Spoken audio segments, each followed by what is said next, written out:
அகிலம் டிவி நேயர்களுக்கு வணக்கம். சுகாதார பிரிவு விடுத்துள்ள எச்சரிக்கை. நாடு முழுவதும் பரவி வரும் கோவிட் தொற்றினால் 2 பேர் உயிரிழந்துள்ளதாக சுகாதார பிரிவு அதிகாரிகள் தெரிவித்துள்ளனர். இலங்கையில் சுவாச நோயாளிகளில் 9 முதல் 13% வரை தற்போது புதிய கோவிட் தொற்றால் பாதிக்கப்பட்டுள்ளதாக மருத்துவ பீடத்தின் முதன்மை மருத்துவ பேராசிரியர் துஷாந்த மெதகெதர தெரிவித்துள்ளார். சுகாதார மேம்பாட்டு பணியகத்தில் நடைபெற்ற ஊடகவியலாளர் சந்திப்பில் உரையாற்றிய போதே அவர் இவ்வாறு குறிப்பிட்டுள்ளார். இந்த கோவிட் தொற்று மிக குறைந்த தீவிர நிலையில் உள்ளது. தீங்கு விளைவிக்கும் விளைவுகள் மிக குறைவாகும். எனினும் பலவீனமான நோய் எதிர்ப்பு சக்தி கொண்ட 65 வயதுக்கு மேற்பட்ட நோயாளிகளுக்கு இது தீவிரமாக இருக்கலாம். அவ்வாறானவர்களே இதை பற்றி கவலைப்பட வேண்டும். இலங்கையில் 2 மரணங்கள் ஏற்பட்டுள்ளது. இருவரும் உடல்நிலையில் சிக்கல்களால் பாதிக்கப்பட்டவர்களாக இருந்துள்ளார்கள். அதனை தவிர தற்போது எங்களுக்கு ஒரு தீவிரமான சூழ்நிலை இல்லாததால் தேவையற்ற அச்சமடைய தேவையில்லை எனவும் அவர் மேலும் தெரிவித்துள்ளார். இது மட்டுமில்லாமல் இலங்கையில் இன்னும் ஒரு பேராபத்தாக மாறும் நோய் தொடர்பாகவும் இந்த செய்தியில் பார்க்கலாம்.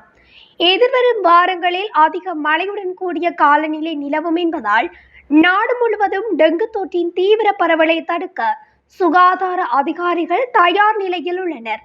நுளம்புகளின் இனப்பெருக்கம் செய்யும் பகுதிகளை கண்டறிந்து கட்டுப்படுத்த தடுப்பு நடவடிக்கைகள் மேற்கொள்ளப்பட்டு வருவதாக சமூக மருத்துவர் பிரஜூலா சமரவீர தெரிவித்துள்ளார்.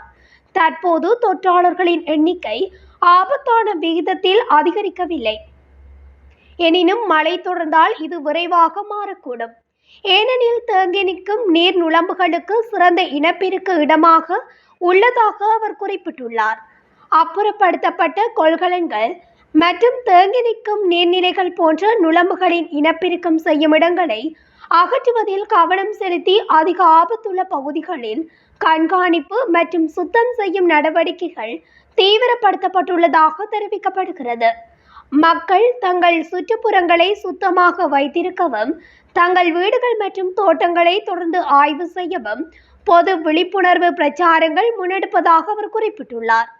நாட்டின் பல பகுதிகளில் பருவமழை தொடர்ந்து பெய்து வருவதால் அதிக காய்ச்சல், கடுமையான தலைவலி, தசை மற்றும் மூட்டு வலிகள் அல்லது தோல் வெடிப்புகள் போன்ற அறிகுறிகள் தோன்றினால் பொதுமக்கள் விழிப்புடன் இருக்கவும் உடனடியாக மருத்துவ உதவியை நாடவும் சுகாதார அதிகாரிகள் வலியுறுத்தியுள்ளனர். அத்துடன் டெங்கு மற்றும் சிக்கன்குனியாவுடன் தொடர்புடைய வலி நிவாரணத்திற்கு பாராசிட்டமால் மட்டுமே பயன்படுத்துமாறு அறிவுறுத்தல் வழங்கப்பட்டுள்ளது. இது தொடர்பான அறிவுறுத்தலை தேசிய டெங்கு கட்டுப்பாட்டு பிரிவு பொதுமக்களுக்கு வழங்கியுள்ளது. அத்துடன் இந்த ஆண்டு இதுவரை 25,505 டெங்கு நோயாளிகள் பதிவாகியுள்ளதாகவும் தேசிய டெங்கு கட்டுப்பாட்டு பிரிவு தெரிவித்துள்ளது. இதேவேளை நிலவும் மழையுடனான வானிலையால் சுவாச நோய்கள் பரவும் வீதம் அதிகரித்துள்ளதாகவும் சுகாதார அமைச்சு தெரிவித்துள்ளது. சுவாச நோய்களில் இருந்து பாதுகாத்துக் கொள்ள சுகாதார பாதுகாப்பு நடைமுறைகளை பின்பற்ற வேண்டும்.